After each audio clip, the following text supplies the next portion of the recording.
Greetings and welcome to the Badger Cave's West Wing, where our stealthy polecats ferret out the best feels, funnies, and what the fucks to discuss Slam Bam Badger style. Your sinuous hosts for this evening are myself, Supreme Doge in Charge, our polecat punster Hannah, and Dr. Random McCam, Panda at Large. We do not have a Scott, we do not have a Max, and I'm sure that they have really great reasons. But we'll do the best as possible without them. And I'll be reading the stories myself. This evening we'll be covering the following topics. Since Trump has won the election, women, apparently, all over America are now suffering from post-traumatic Trump disorder. No, really. We also take a look at space-age $40,000 condom that I would like to call the Epcot Center. A leaked audio reveals the Doctors Association lied about the benefits of circumcision. And finally, our bonus story for patron-only after show. Women need to stop chilling out and embrace hysteria. To do the opposite is part of patriarchy. Anyway, you want to listen to this topic or enjoy further topics and personalized discussion with the Badgers? Become a patron. www.patreon.com/honeybadgerradio. And now here is me with the news. Let's start with Trump traumatic stress disorder. These pieces were written by Mike J. Thank you, Mike, for helping. Ever since the conclusion of the presidential election, you may have found yourself literally shaking. Perhaps you've noticed that you can no longer even at the sight of a Make America Great Again hat. Or maybe you find yourself pondering the merits of destroying the democratic system itself because your candidate of choice did not win.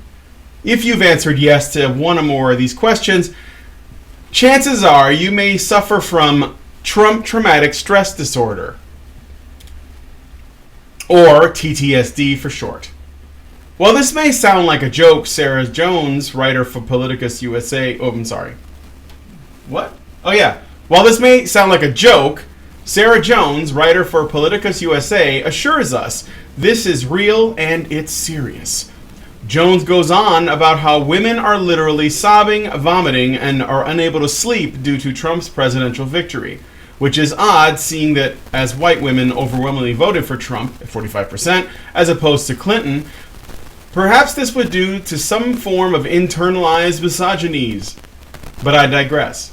In all seriousness, though, this fictitious disorder is laughable at best and downplays the seriousness of actual PTSD at worst.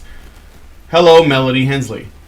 The only treatment for Trump traumatic stress disorder I can prescribe is 25 milligrams of Toughen the Fuck Up to be taken internally once a day for the rest of your life. So that is that story. Does anybody have any brief comments? I do want to get into this in a long discussion, but... White women don't count. We've been officially booted out of the progressive stack. Welcome. Join the gay men. Okay. It's okay, because gay men got kicked out first, so they're there to cushion the blow. That's right. Pun intended.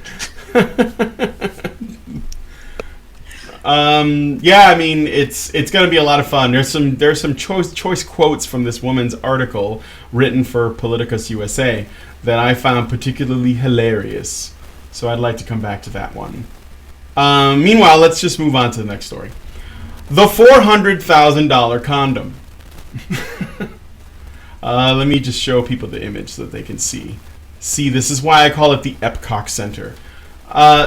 This classic condom has remained relatively unchanged for the past 70 years.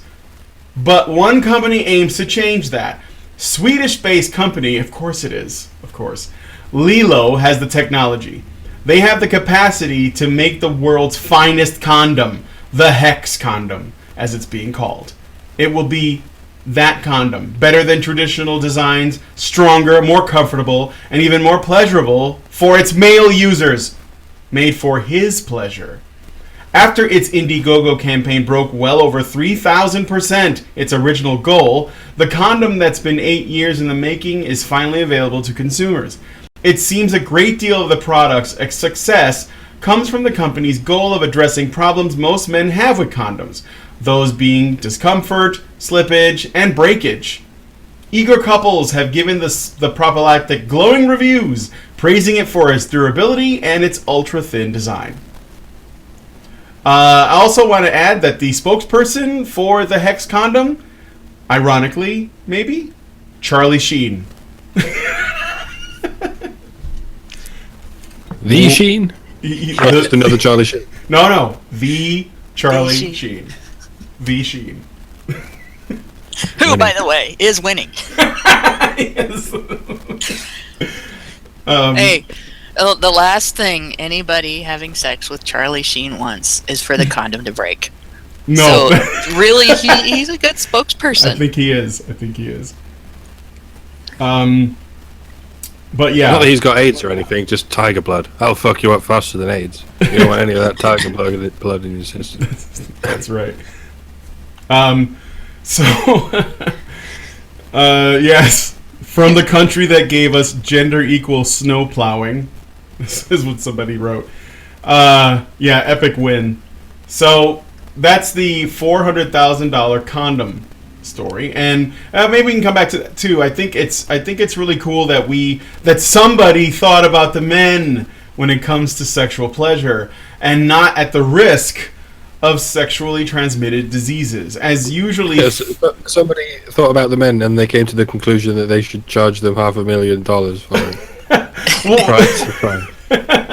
Well, I mean, it's okay. So the Indiegogo raised $400,000 for the condom, but the actual cost of the condom is $19.90 for 12 condoms. So that's not bad for you pay for quality, and it's on par with non-latex. Yeah, they're a little more pricey than the latex kind. So if you have a latex allergy, you get to shell out a little bit more. They're not as expensive as they used to be. But this is a newer product, and it's going to be more expensive, and over time that'll change too. Yeah. So yeah, we can come back to this briefly. I might just have a few things to say.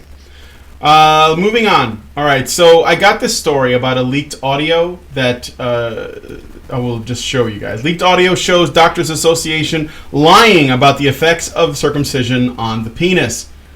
So this is the circumcision story you were waiting for. And I'm going to play the audio, so Mike and Hannah, if you don't mind, just be quiet. It's about five minutes long, so this will take a little bit, but it's worth it because I want the listeners to hear. Okay, let me add something to this conversation. We apologize for the audio quality. It's just that someone is sitting at a desk and they're writing things down while they're listening to this. It's like a lecture or something. So here we go. As moderator, I'm going to take the floor just for a minute and tell about a broader experience than your single experience, which indicates that Dr. Brady's comment yesterday, Dr. Brady's data yesterday about pre and post satisfaction level is really the relevant issue. The issue is not the degree of sensitivity. And this is the story that backs that up. I spent a year on an aircraft carrier in the Gulf of Tonkin during the second World War. About that old. In Vietnam during the Vietnamese War in 1969, and I was the only surgeon on the ship. There are surgeons, flight surgeons on an aircraft carrier, but every physician in the Navy was called a surgeon. I was the only real surgeon. I had my boards of general surgery at the time that I was there. I had done circumcisions on small babies, and I did circumcisions on sailors on the ship. The fact is that I couldn't do all of the circumcisions that they wanted because we didn't have operating room time. In order to keep my between catastrophes, when things got real crazy busy, there were long periods of ennui, or there was nothing going on, and boredom. And what I did in order to keep the operating room functional, so that the corpsmen I was working with knew where the instruments were, so that when a catastrophe happened, we could react quickly, I did a lot of excisions of pilonidal cysts. I did a lot of minor procedures, and one of those was circumcision. They would line up at the door to have circumcisions, these sailors at the age of 18, 19, 22, 25. And the reason that they were anxious to have their circumcisions done was because they knew from evidence from their friends that having a circumcision improved sex because you could last longer. You didn't have the same degree of stimulation. And to some men, to many men, this is a very important issue. So these sailors would line up. In fact, we were planning one day to do to set a record. We never made it into the Guinness Book, but we were going to do 100 circumcisions in one day. We had the sailors ready to do it, but because other things interrupted, we never actually carried it out. The fact is that that reduction of sensation is very valuable to many men. And I'm not saying to all men, but to many men it is. The issue is not the degree of sensitivity, it's not the presence or absence of sensitive tissue, it's the degree of satisfaction in people who are able to make a decision for themselves. So I think it's beside the point to talk about loss of sensitive tissue. The evidence is, as Dr. Brady pointed out, the evidence is that the satisfaction level after circumcision by adult men is increased. Yeah. My point was not regarding the sensitivity, rather the fact that when you have a body part and you use it, you know what the functions are versus when you don't know what the functions are. So you cannot give an accurate description to a patient when you are telling them that you're going to go circumcision. And to me, it seems a little bit contradictory to what you said, that the loss of sensation makes you last longer, yet the sensation improves. How can the sensation be diminished, which makes you last longer, which is fine for someone who wants to last longer yet feel less, but how can you feel more and less at the same time? To me, it seems like... I didn't say they were feeling more, they were more satisfied. Well, it's a different issue. Mm-hmm. For some men, it might be that they feel more satisfied by having more feeling rather than lasting longer. Because in my experience, at least, I don't know about anybody else, but that's something you can work on. The amount of time that you last before an ejaculation is not something that is finite and is set and you cannot work on. It's not set in stone. All right. Sorry for if the audio was a bit low. It was just the quality of the recording device that was used. We have no control over that. But some notes to point out. Okay, so the physicians group had previously said that circumcision does not affect sexual sensation. Now, at a private meeting featuring members of the American Academy of Pediatrics Task Force on Circumcision, a moderator states that circumcision does reduce sensitivity and that reduction of sensation is a valuable thing to many men because it supposedly allows them to last longer in bed. Someone stood up during the thing towards the end. There was a person that stood up and had a question. He made a statement because he is an uncircumcised man. He replied that lasting longer in bed is something that men can work on and points out the contradiction. How can the American Academy of Pediatrics say publicly that circumcision does not reduce sensation and privately that reduction of sensation is one of the benefits? And here's a direct quote from the guy who's the moderator. The reduction of sensation is very valuable to many men, and I'm not saying to all men, but to many men. It is. The issue is not the degree of sensitivity, it's not the presence or absence of sensitive tissue. It's the degree of satisfaction in people who are able to make the decision for themselves. So, I think it's beside the point to talk about the loss of sensitive tissue. So, that's basically what's on the audio. Do any of you guys have any immediate thoughts on this, and do you want to come back to this topic? I love how he mentioned the degree of satisfaction, he says, in people who are able to make the decision for themselves.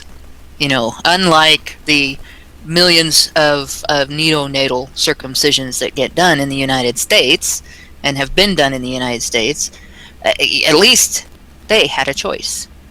And where the infants, of course, never did. Yeah. And it certainly doesn't justify what happened in Florida with a judge imposing circumcision on a little boy who was saying he didn't want it. How old was the boy? 4. So he was old enough to know exactly what was going on, and too young to fight back. Yeah. And obviously no problem with consenting adults who know what they're doing, who decide to have that done, because for whatever reason someone can decide for themselves that they want to have longer, perhaps even tantric sex. But doing it to someone else is to say you want them to last longer in bed. Which is, a pretty sick thing to do to an adult, to cut part of them off because you want them to last longer. But to do it to your son because you want them to last longer for someone else is still pretty sick. It only proves how sick it is. Further. There's actually mass outrage over a doctor, and I cannot off the top of my head remember his name. I just remember articles about it in women's magazines when I was younger, who took the female circumcision procedures that were being done in third world countries and came up with a version of them for first world countries, where he advertised it as something that would make women, happy little sex kittens. And he was labeled a butcher. He was actually... They didn't just get mad at him. The outrage was like you could cut the outrage with a knife. No irony intended there. But it was such a huge outcry against this guy, and I think he went to jail eventually for it. I may be wrong about that, but I think he went to jail for not malpractice but for abuses, and I do believe he was sued for malpractice over this. Because when you do it to a woman, it's abuse. It's outrageous when you lie to a woman and trick her into accepting a butchery of her genitals in order to please someone else. It's fraud. It's an outrage. It's a sexual assault. But our society seems to be perfectly accepting of people who do it to men and boys, to the degree of making a profession out of it. I mean, how sick is that? Yeah, it is. And I know that, adults should obviously, like, they are adults and they make conscious choices for themselves. But you notice when they talk about the pleasure aspect or the satisfaction aspect of circumcision, and the defense that's being made here is that it allows men to last longer, they're not looking at how it affects men, because men want to last longer because they want to please women more often. Like and unless they're gay men, but when in the overwhelming majority being heterosexual men want to please women. So men. Well, I'm sure sailors, like I said, have their reasons for that. Maybe they only have sort of very short relationships when they're on shore leave or whatever, and they don't want that sexual relationship to be over in 5 minutes, so to speak. And because they don't have time to build a relationship with this person, a relationship necessary to have sex enough times to be able to get into the tantric rhythm, they might prefer to be able to have a tantric session there and then with pretty much anyone. Yeah. Because there are things to be said for long form sex that you don't get from short form sex. And if your options are limited, then I suppose if you're a consenting adult that wants it removed, that sort of makes sense. Yeah, it does. But I think it's also important to point out the fact is that circumcised penises don't necessarily increase your stamina. You can do other things. That the guy who was intact that stood up made the statement that's not a good argument, because even if you are intact, you can make yourself last longer. So there are guys, probably misinformed, that are cutting themselves because they want to please women better when they don't have to. Well, and being cut actually doesn't necessarily make you last longer either. You can it's something that comes with experience and maturity and discipline, and of course starting with young men who don't have all of those things. It's a great sales tactic. I mean, it's quite genius, and it's because they focused wouldn't on know any better. No, and it's focused on the pleasing of women. That's why it's such a good sales tactic. You guys, you want to be, Tarzan in bed or whatever? Well, come and get that little bit, that pesky bit of skin cut off that's causing you to have orgasm sooner. That was put there by many, many years of evolution. You don't need that because you want to be Herculean in the sack, and it's very important because you want to please women. This is also why legalizing amphetamines, for the sake of recreational retail, is going to be very tricky, because that's exactly how they'll advertise it. The other thing is, even if they were marketing it as something to increase men's pleasure, and it's a stupid thing to market for that, simply because, and again, you don't necessarily have to be cut to last longer. You can last longer without being cut, and being cut doesn't necessarily make you last longer. But even if it did, imagine if you applied this to other things that people like to do. Because, I know a lot of people that would really like to be able to just gobble their food like it was going to be pulled out in front of them if they didn't eat it fast enough. But they still want to enjoy the meal for just as long as a person who eats slowly and carefully and doesn't want to choke on their food and everything. So, maybe you could surgically implant an extra stomach on top of their other stomach, that when the food gets too high in their regular stomach, it goes into this extra stomach, and so they don't get fat from it. It'll take it out to a disposal unit on the side of their body, and that way they can have that enjoyment without having the discipline to eat slowly and savor their food. It sounds really stupid when you apply to a thing other than sex, but yet here we are listening to people talk about cutting off part of a guy's dick so that he doesn't have to have that tendency to slow down and savor the sensation and enjoy his partner. Nope, just pump away until he comes, and work his butt off now because maybe it's harder to come. It's stupid. Yeah. Well, I guess if there's more, we could come back to this one, or I don't know if we've pretty much said everything that there is to say. We ended up having a bit of a discussion on this, which is fine. But yeah. Oh, look at that. There's a upcoming documentary film, American Circumcision. What is this? I believe that's the film that they showed a part of that film at the this is the one the that 2016 conference. Yes, this is an important movie, and it's going to hit really hard. Yeah, this is a great movie, and actually, I'm trying to get this guy on as a guest fairly soon. The guy who put this together. So, American Circumcision, definitely keep an eye out for that. He did a really great job, and he's got a great story. We actually have him as one of our. I don't know if you guys have noticed that we've been putting up these ICMI and Red Pill interviews, and he was one of the guys that we interviewed. So we'll look out for that on one of our Friday interview uploads. Anywho, so I want to go back to, let's go back to the Trump story. I want to pick out a couple of choice quotes from this article for the lulls, because this is so ridiculous. There's really not much you can say. So here's one of the quotes from the article. At first I thought it was just me, but then all of my friends told me they too were unable to stop crying, and in between crying, they were throwing up, or they were so nauseated that they couldn't eat, they couldn't sleep, they were having nightmares about Trump.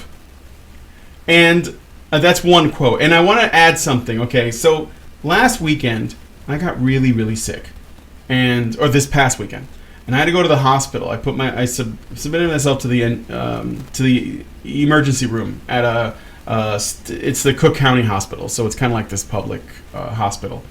And they put you in one of these, like on the bed, and they put you in, it's not a room, but it's like a space with a curtain around it. Have you ever been in any of those? You know what I'm talking about? And you're sharing many times. Yes, and you're sharing that space with a bunch of other people who also have curtains, right? And so I'm laying there, and I'm like, waiting for them to give me the IV and take my blood and the whole bit, right? And there's a black woman who gets taken in and put in the curtain space next to me. And I don't know, I couldn't see her. I didn't know how old she was or whatever, but she was crying like a 5-year-old. And I mean, she was saying things like she wanted her mommy and like she felt so bad, but her voice made her sound like she was middle-aged. And I'm not shitting you, okay? And this cracked me up, but I tried to contain myself. When people came to her, she was clearly like just histrionic too, just out of her mind to some degree. But when people came to her, like the nurses and stuff, she said that she got sick after she learned that Trump won the presidency. So I'm not saying this is not happening, because I've seen an example, but I think that it's really pathetic if it is happening. So I want to show this. I want to show this to the suffragettes. I want to take this 100 years back in time and show this fucking article to them and say, "Do you reckon you're ready? Do you reckon women are ready for the vote? Because this is you 100 years down the line." Yes. Yay? Are you sure that wasn't their goal? To pretend to be sick and stuff?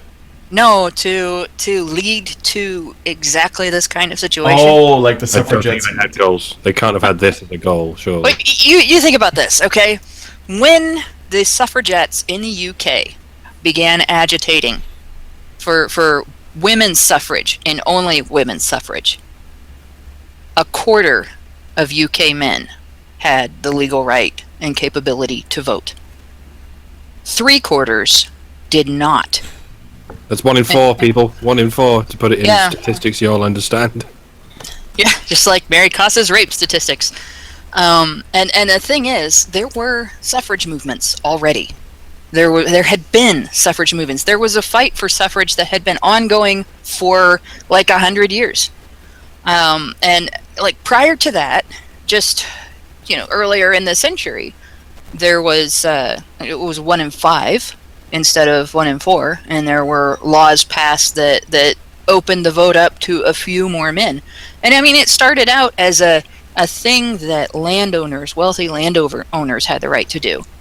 And it was a long, hard fight before the average person had the right to vote. And the same thing kind of happened in the United States. It had a slightly different course, but after women got their voting rights, there were still poor and minority men and women who, due to various state laws and other circumstances, didn't have the right to vote. And there was an exception for Chinese. There was there were things that kept Native Americans from voting.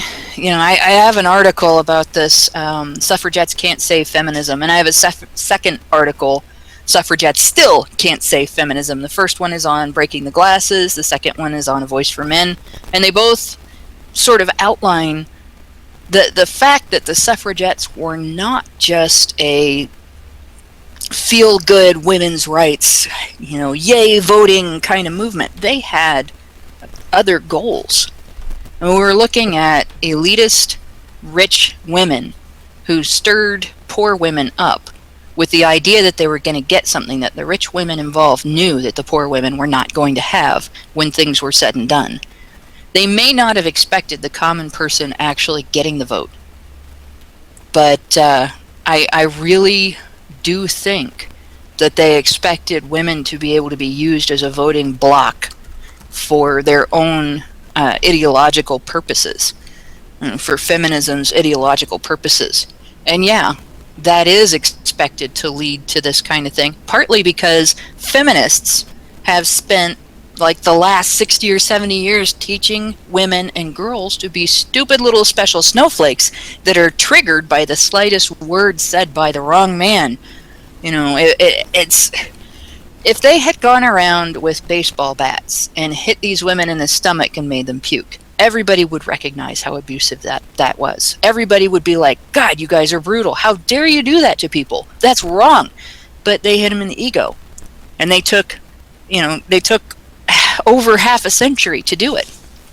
And they took going through social means, they took going through academic means, they took using the news media, they took every opportunity they had to turn women as weak as humanly possible.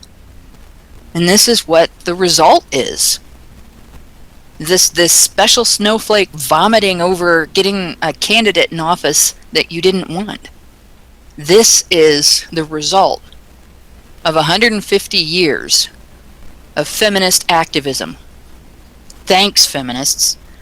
You sure did create a huge number of strong, independent women, didn't you? Yep. Thanks, Trump. Changed it now. It's no longer thanks, Obama. We've got a new joke, and we're sticking to it. All right. So, next quote. Women are human beings too, and deserve to have their concerns addressed. The sobbing isn't because they lost an election. Women know all about losing power, since they don't actually have it in the most important ways politically. We're used to taking a back seat. It's about the fact that our beloved country decided to give the most powerful position in the world to a man who admitted to sexually assaulting women. No, he didn't! He did not say he sexually assaulted women. No, he did not. He said women were gold diggers. And he's right. Women are gold diggers. Many, many women, most women, are gold diggers. In fact, women get trained from early childhood to be gold diggers. Yep. And yeah, if you're rich and you behave badly, if they think they have a chance of getting their hands on that wallet, they will put up with it. So I stand by what Trump said. And it's not sexual assault to do something that somebody has consented to you doing. She just... I don't know. All right, moving on to the rest of it. Women who are victims of violent crimes often refer to the experience of the public weighing in on the crime as the second rape or assault. I'll repeat that one more time.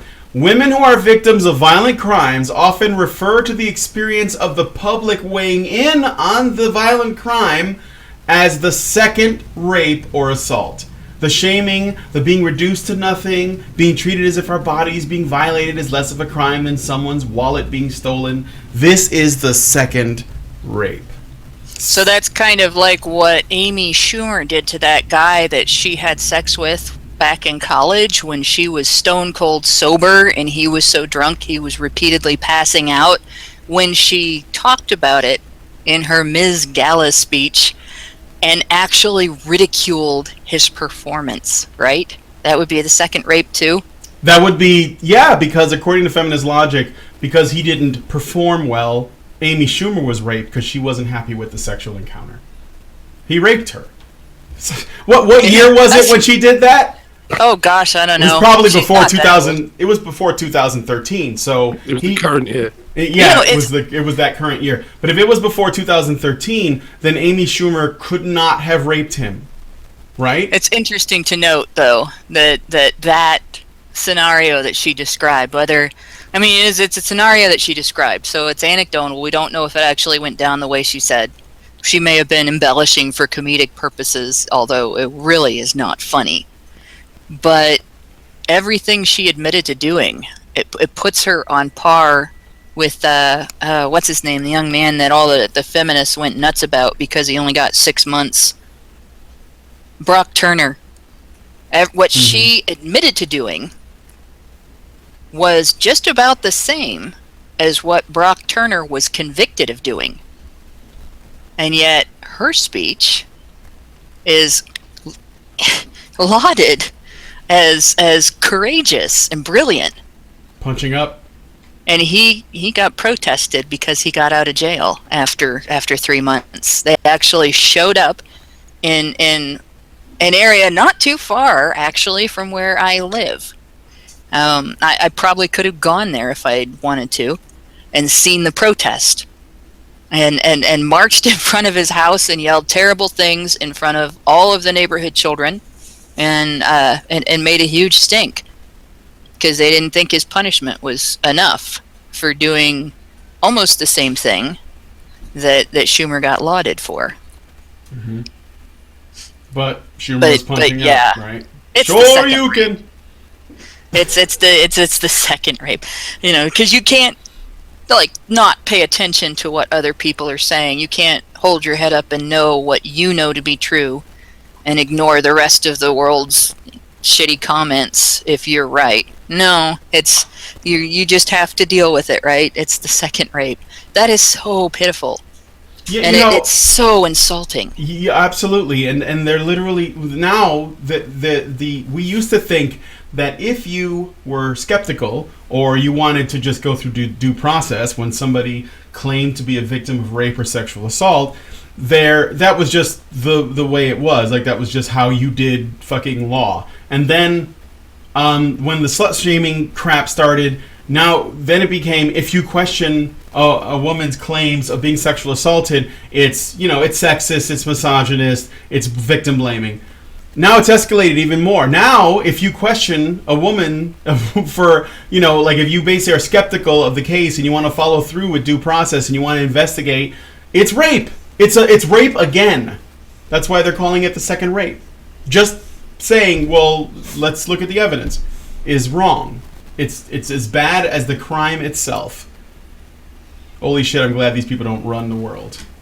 We need to start talking about a second false accusation, where we have to go through and prove over and over and over again that false accusations are not limited to 2% of accusations, and that it actually does have a severe negative impact on a guy's life when he's accused of doing something that he didn't do.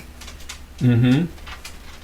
You might call it some kind of legal rape, but that would be inappropriate. Yeah, right. Actually, when you think about it, if a false accusation leads to a conviction for whatever reason, and a man goes to prison and he gets raped in prison for real, because rapists in prison are not treated well by inmates or anybody, would that be the second rape or the first rape? That would be the third rape. That would be the third rape, yeah. To be fair, in prison he is more likely to get shanked. Other guys in there are more likely. They're actually really brutal if they find out that a man they're in prison with is a convicted rapist or a convicted child molester or even convicted of domestic violence. It's very dangerous to be in jail or prison with those labels. Are you saying that prisoners are also gynocentric? Yes. All right. How do we make women the victims of this? I'm so sure someone can figure it out. Oh yeah, somebody can figure it out. All right, so moving on to the next quote. Women are having nightmares and can't sleep. They wake up with a start, thinking Donald Trump is in their bedroom.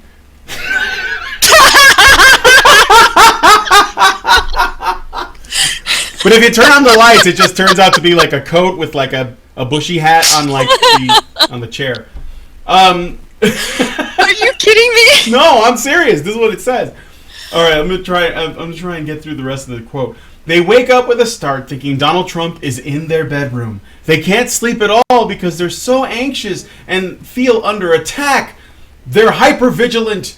They feel a sense of impending doom. Women are suffering terribly right now because we've told them that they are nothing.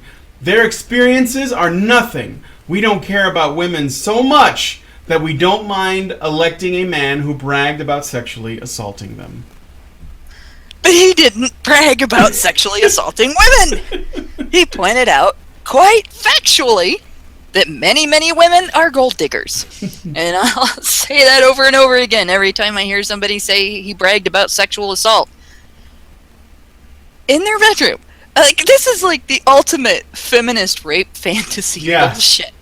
Like, this and this only comes from the kind of women who are so bitchy and so histrionic that nobody wants in their bedroom. Like, once upon a time, we didn't just have Santa. We had Santa and we had Krampus. Santa was the guy takes care of that. Santa was the guy who makes children feel good and gives them presents, and Krampus is the dude who scares all the children into doing the right thing. And we've gone far too long now without a Krampus, but we've got one. Yes, now we We've have got one. a Krampus back, and his name is Donald Trump. You have to be really, really careful. If you go too long without Krampus, you might be pregnant. No. And maybe Trump was responsible.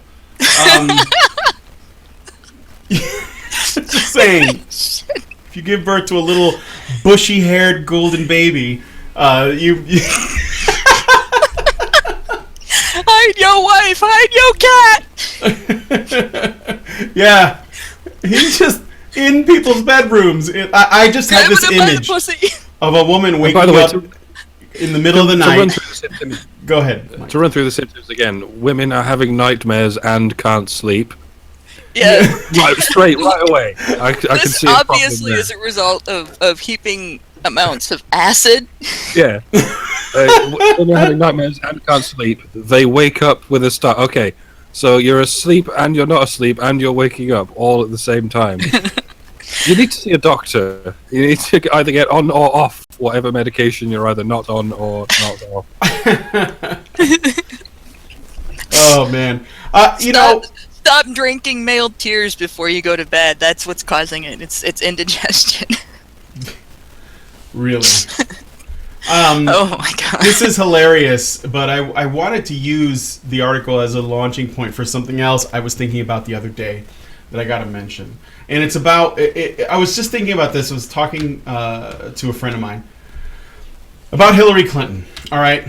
So Hillary Clinton had to be the most unelectable nominee ever. Like in my lifetime, for sure. Okay. And even, yeah, this is beyond the guys who didn't even like get into the, final sort of election, right? The guys who were eliminated in the primaries and stuff.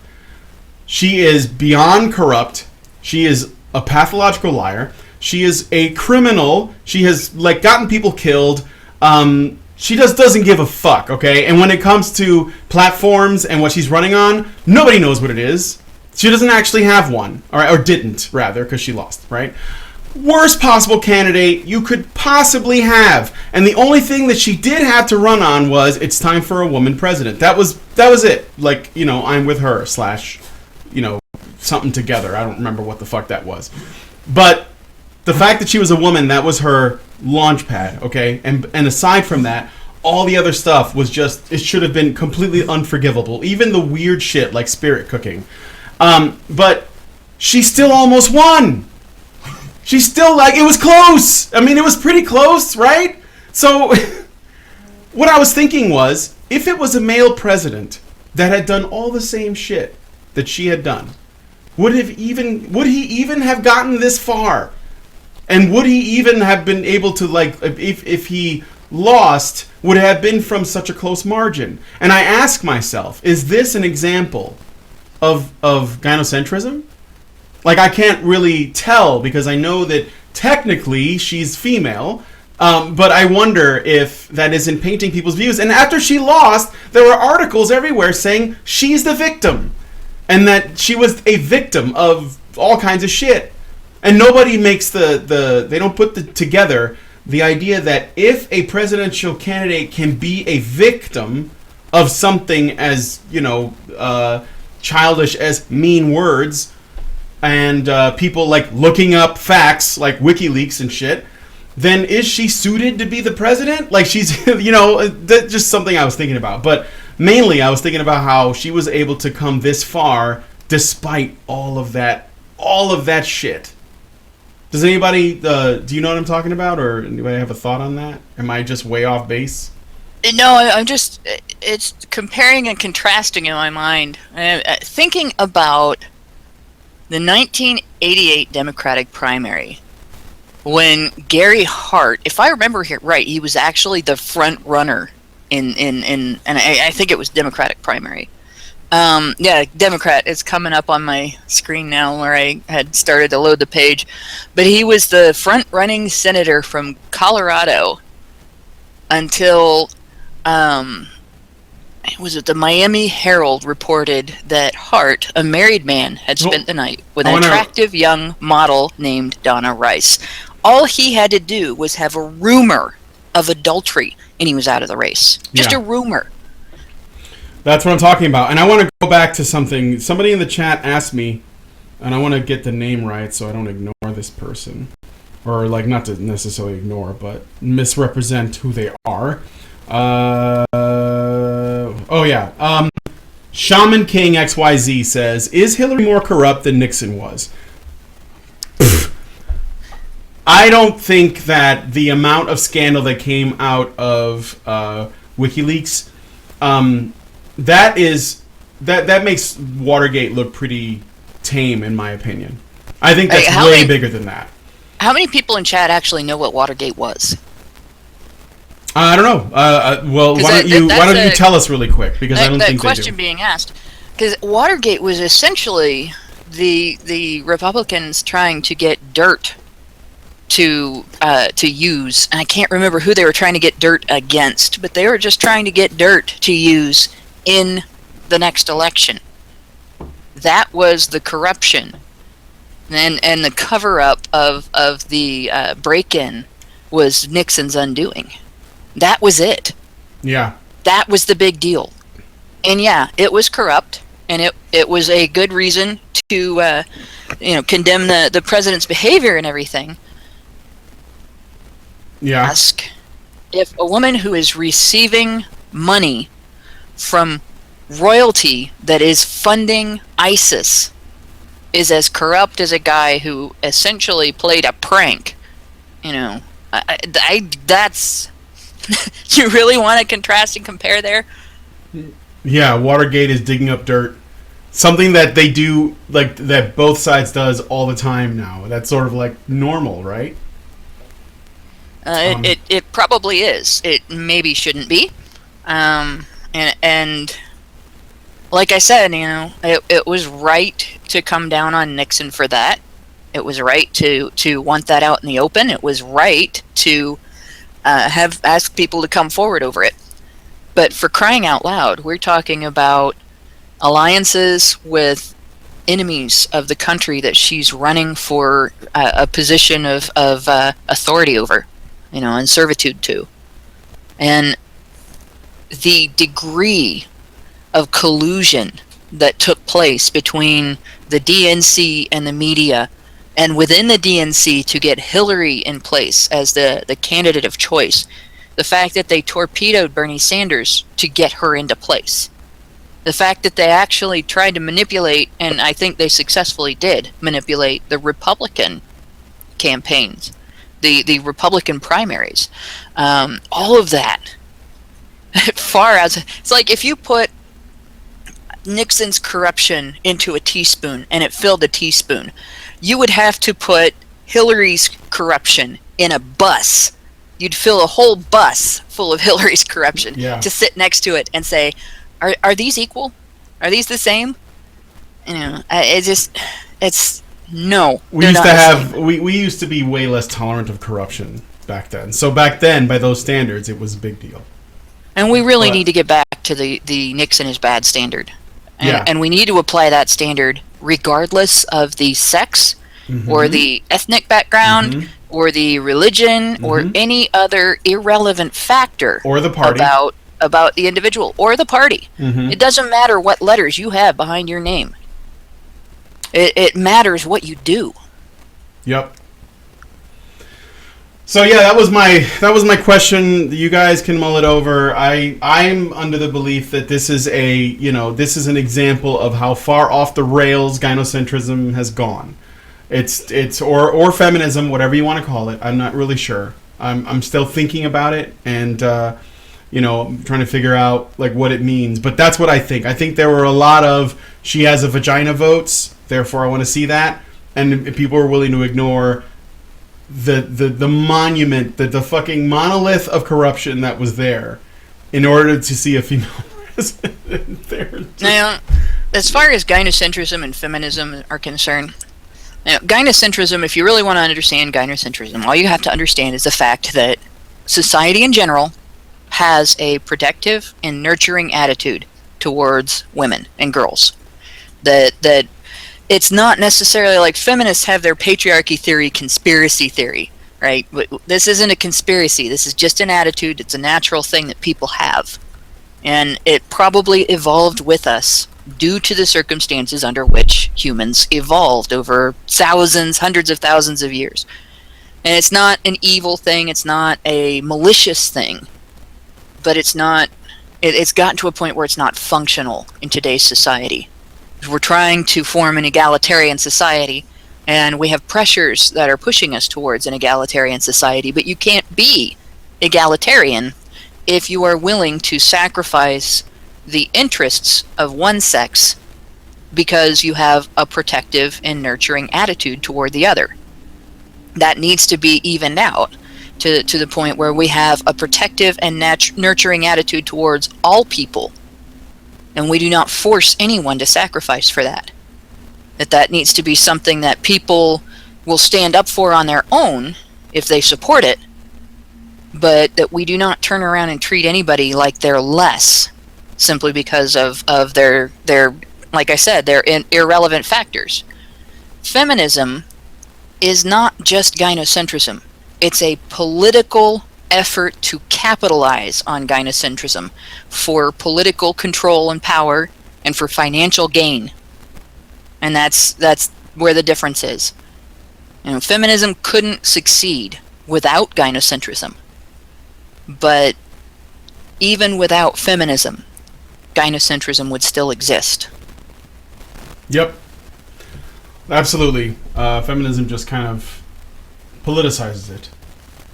So, I think at this point, both parties and all parties are surely aware that if either party nominates a male candidate for office, he is at all times one accusation away from getting smeared like Donald Trump was with that one accusation that we've talked about.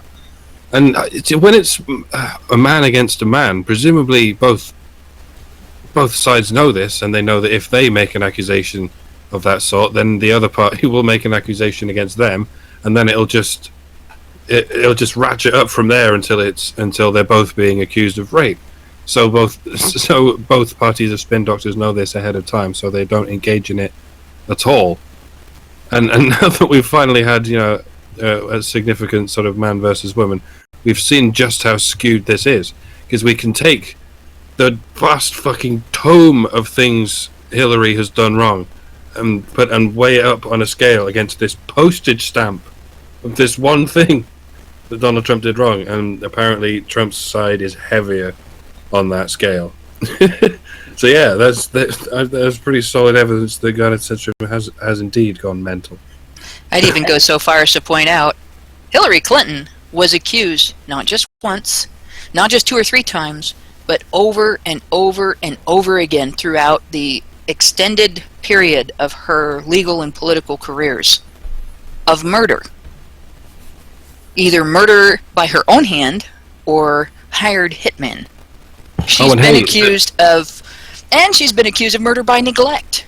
The Benghazi thing was essentially an accusation of murder by neglect. So Hillary Clinton is being accused and has been accused of being responsible for other people's deaths. And shady rape accusations with details in the accusations that demonstrated very clearly that the accusations could never have happened. And a feminist interpretation of locker room talk in which Trump again stated very clearly in his own way that many, many women are gold diggers. That outweighs all of those accusations of murder. A woman can get away with murder. A man can't even get away with being accused of rape. Needless to say, there is no such thing as second murder. You're fucking dead. Yeah.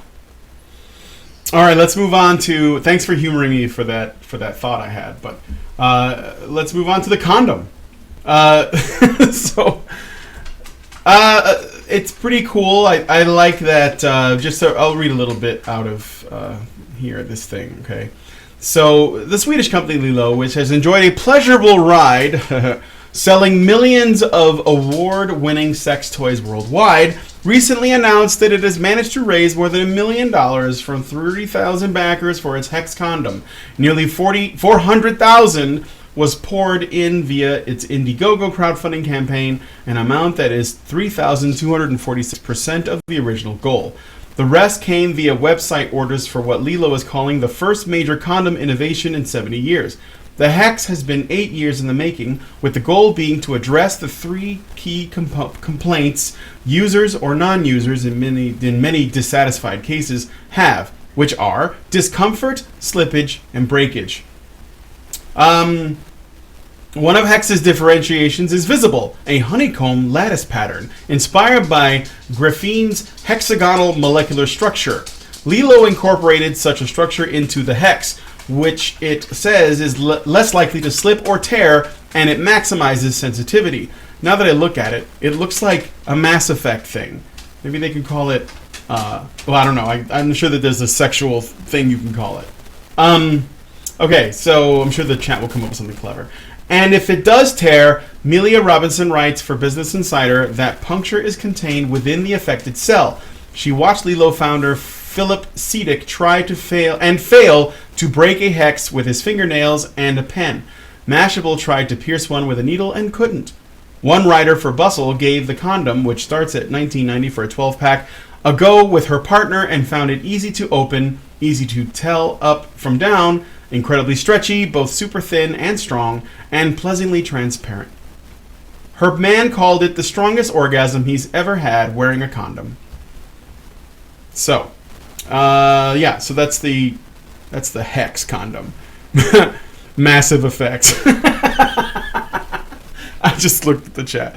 I know, it's pretty cool. I mean, I'm just, I guess I like the story because I like that there are some companies that are thinking about male pleasure, and this is oddly sort of related to the circumcision story in the way that it contrasts it. But I'm glad for that, because you can find condoms for women's pleasure. Like, those are easy to find. And if you're someone who is concerned with your own pleasure but you also want to wear a condom, you can get those ultra thin ones. But the problem is that they break. And you don't want to break your condom because it ruins the point of wearing one. And the problem is that while the thin ones tend to give you great pleasure in the short term, if they break, you could run into lots and lots of displeasurable things in the long term.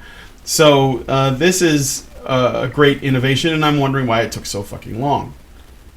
I don't know if anybody else has thoughts on this. Well, I think for the longest time, condoms were thought of primarily in terms of birth control, and it may have taken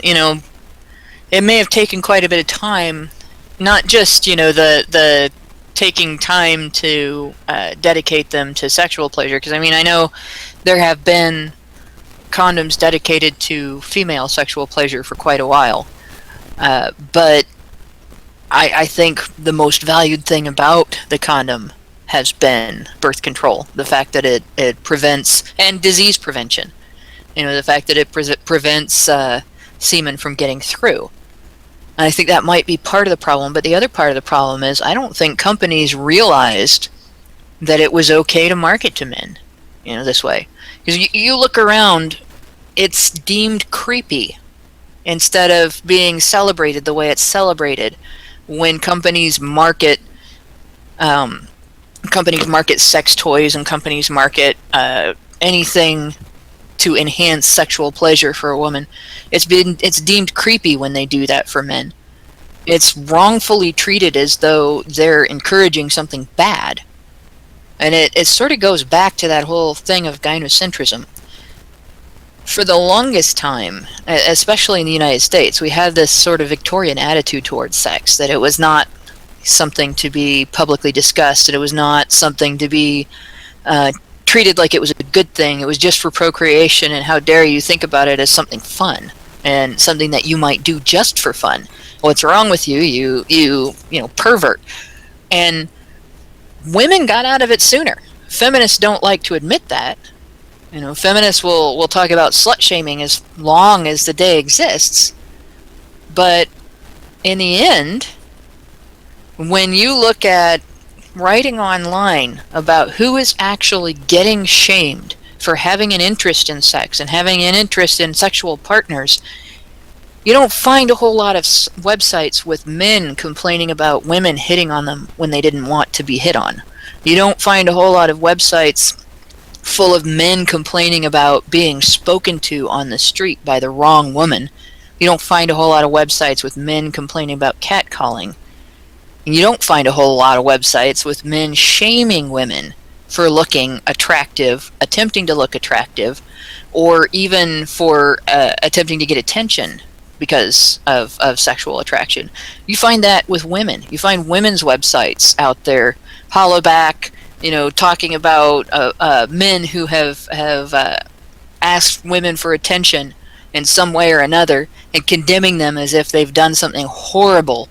You have sites like, oh god, I can't even remember the name of the one where they shame guys on the tube for manspreading.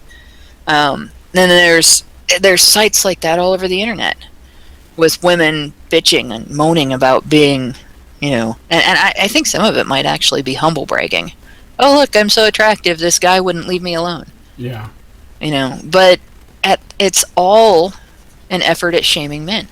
So you have these companies are looking at whose sexuality is marketable, whose sexuality can we capitalize on, where is the money? Well, the money's been with women all this time. And then obviously, it hasn't all been with women because there are sex toys for men, but you don't see them as openly marketed, you don't see them as openly discussed. And when they do get discussed, you get women that come out and act like something disgusting is being discussed. And it's not. So it's not a huge surprise that it took this long. But it is a very pleasant surprise that it's happening. And it should be happening. Yeah. No, I agree. There's a lot of money goes into women's sex toys that actually work. A lot of money goes into men's big dick pills that don't actually work. Most of the spam on the internet is because of shit like that. But so this is why I'm slightly wary of any apparently new technology that's apparently better in such subjective ways. I don't endorse products like this until I've seen Teal Deer go through all the statistics, and then maybe Thunderfoot do a scientific test on it. Go to it, guys. Yeah, I want to see that test. Yeah, I agree. That makes sense. I think it's good that we remain skeptical to make sure that it works, and we're not just marveling at it because it looks like something that should have Wi-Fi. So, yeah, it's the space age condom. That's right. You call it the launch pad. I don't know. All right, so I want to mention a couple of funny things that people said in the chat about this condom. I wrote them in our chat. A mass erect is a good one. Okay. The honey bone, I like that. Hexenrection.